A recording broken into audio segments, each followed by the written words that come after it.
அப்படி எடுத்து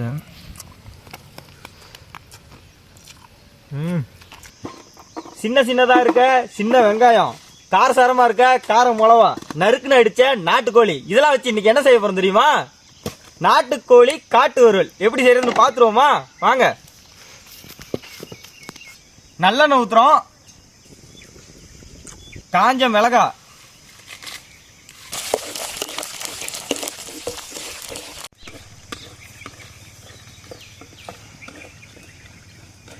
மிளகா கருகிடக்கூடாதுங்க, அதுக்கு முன்னாடியே நம்ம வெங்காயத்தை போட்டுக்கோம்.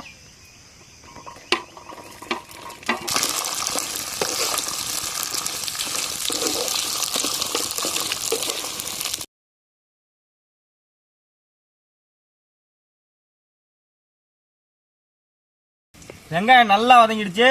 இந்த டைமில் நம்ம கறியை போட்டுக்குவோம்.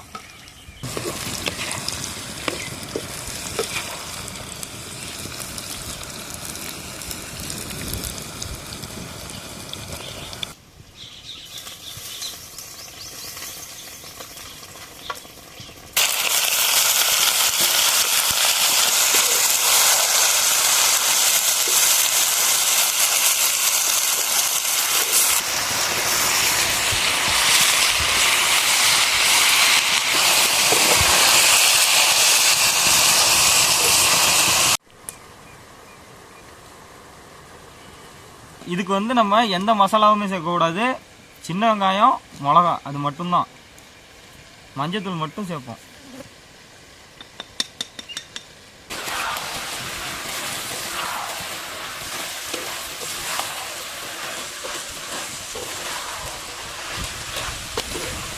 தேவையான அளவு உப்பு சேர்த்துக்கலாம்.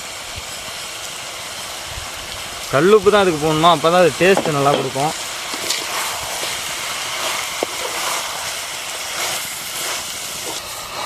எண்ணெயிலேயே இப்போ பார்த்தீங்கன்னா கறி நல்லா வதங்கியிருக்கு. இதுக்கப்புறம் நம்ம தேவையான அளவு தண்ணி ஊற்றிக்கும்.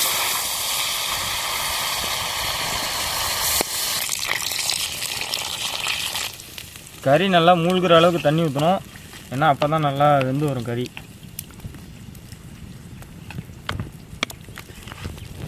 இன்னும் ஒரு அரை மணி நேரம் இது நல்லா வேகட்டும்.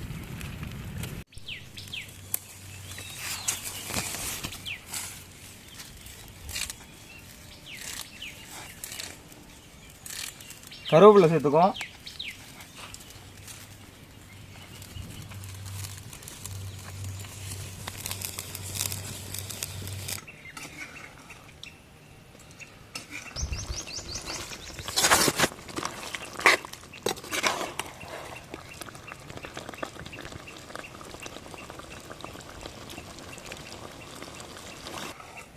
அரை மணி நேரம் ஆயிடுச்சு. கறி வந்து பார்த்தீங்கன்னா அந்த அளவுக்கு நல்லா வெந்திருக்கு. ஆகா ஆகா, நாட்டுக்கோழி காட்டு வறுவல் டேஸ்ட்டு பார்த்துருவோமா?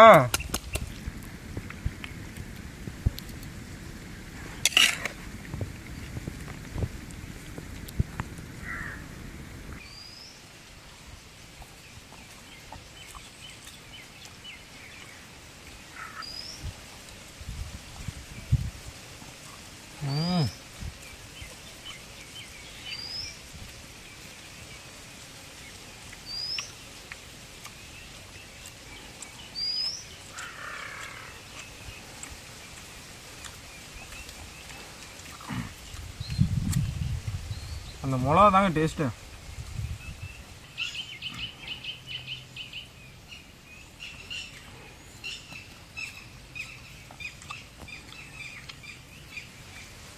இந்த சுட சுட இருக்க சாப்பாட்டுக்கும் அந்த கிரேவிக்கும் அல்டிமேட்டு.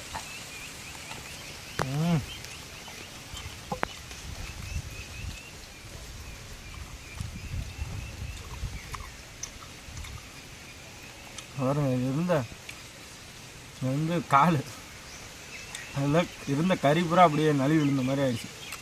அந்த அளவுக்கு கறி வந்துருக்கு.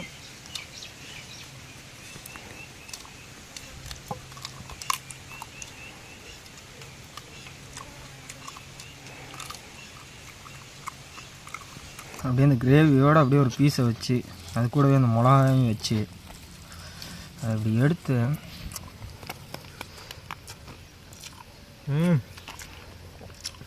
அல்டிமேட்டாக இருக்குது.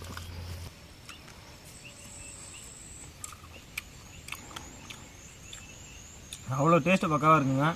இதே மாதிரியே செஞ்சு பாருங்கள். இது ஒன்றும் பெரிய விஷயமே கிடையாது, ஈஸியாக செய்கிறது. இதே மாதிரியே செஞ்சு பாருங்கள். அடுத்த வீடியோவில் பார்ப்போம். லைக் பண்ணுங்கள், ஷேர் பண்ணுங்கள், நம்ம சேனல் மறக்காமல் சப்ஸ்கிரைப் பண்ணுங்கள். பக்கத்தில் இருக்க பெல் பண்ணி அடிச்சு ஆளில் போட்டுங்க. பா